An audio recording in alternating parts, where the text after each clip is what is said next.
Kamakailan lang ay nanawagan sa kanyang Facebook post si Cavite Congressman Kiko Barzaga na buwagin ang Philippine Coast Guard. Agad namang kinundena ng PCG ang pahayag na ito ng kongresista. Kaugnay niyan, makakausap natin sa linya ng telepono ang tagapagsalita ng Philippine Coast Guard sa mga isyong may kinalaman sa West Philippine Sea, si Commodore J. Tariela. Magandang hapon po, Commodore J. Welcome po sa Arangkada Balita.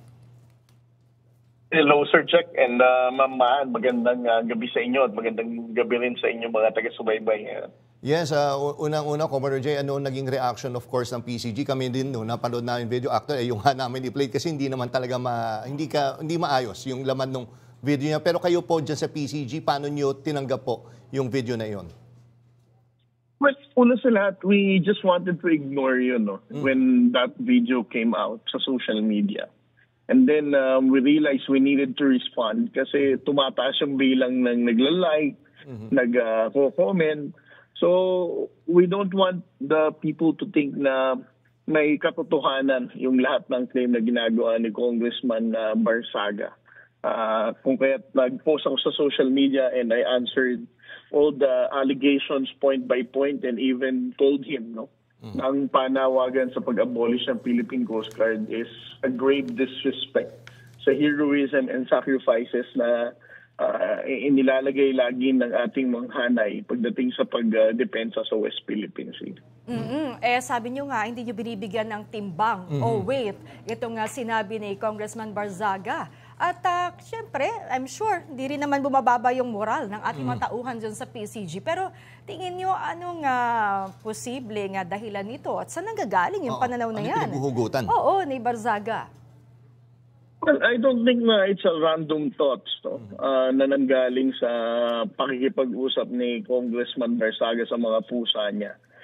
If you're going to look at the post na ginawa niya sa mga nakaraang araw, he always targets the security institutions.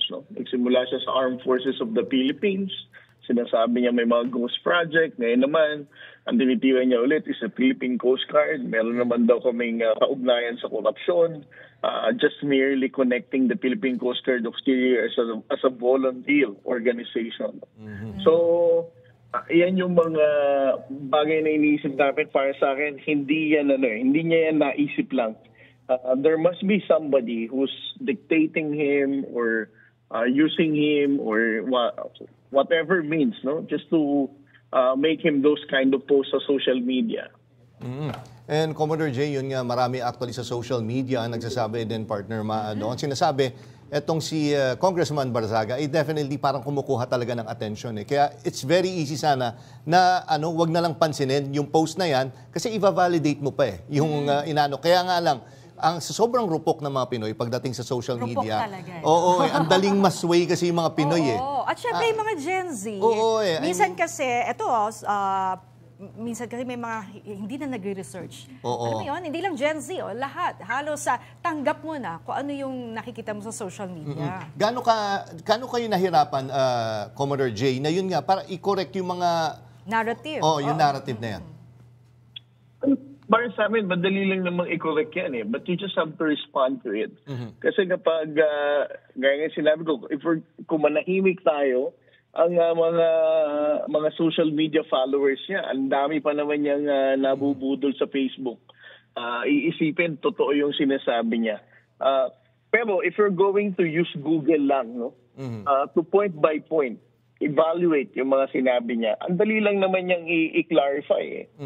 Kaya lang, gaya sabi niyo sometimes tinatamad na lahat.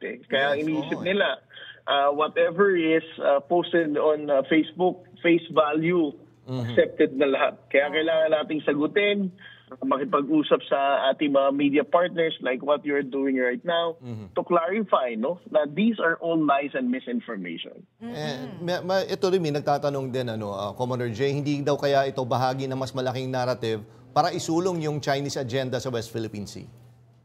Yes, definitely I agree. Ang ginagawa nito ni Congressman Pusikat Barzaga ay in line sa mga pro-China efforts. Ang mga narrative na to ay obviously kapareho ng mga pro-China lines.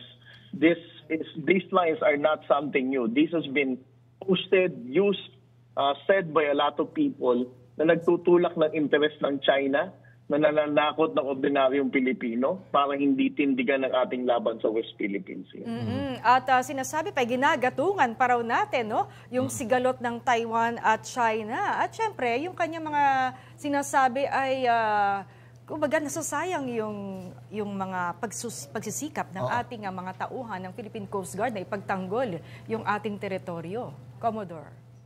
Yes, the Defense Department and a lot of academics has already explained this.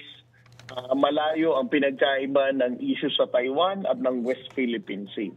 Pangalawa sa lahat, it is not correct to think na tayo ang dahilan ng pagtaas ng tensyon sa West Philippine Sea. Ilang beses ko nang inulit ang cute-cute ng Coast Guard vessel natin kumpara sa mga Coast Guard vessels ng China.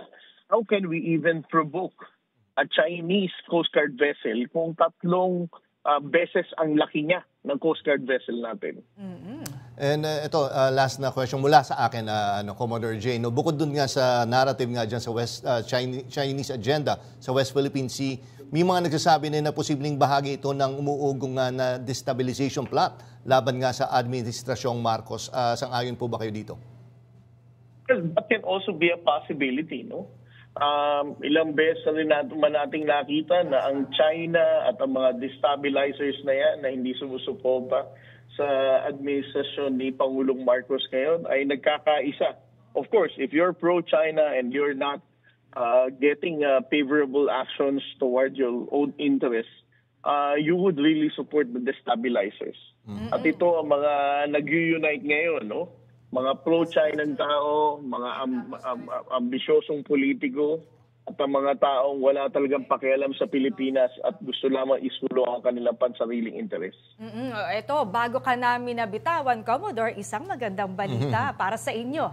Ayan, base sa lumabas na survey ng Octa Research, isa ang PCG sa pinagkakatiwalaan at best performing institutions ng gobyerno. Ayan, congrats, sir.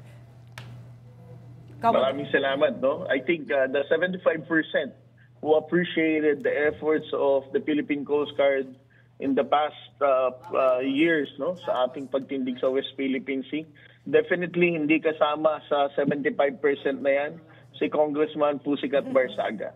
Okay, nako, maraming salamat, Commodore Jay Tariela, sa pagtanggap po ng aming tawag. Mabuhay kayo, sir, at magandang gabi.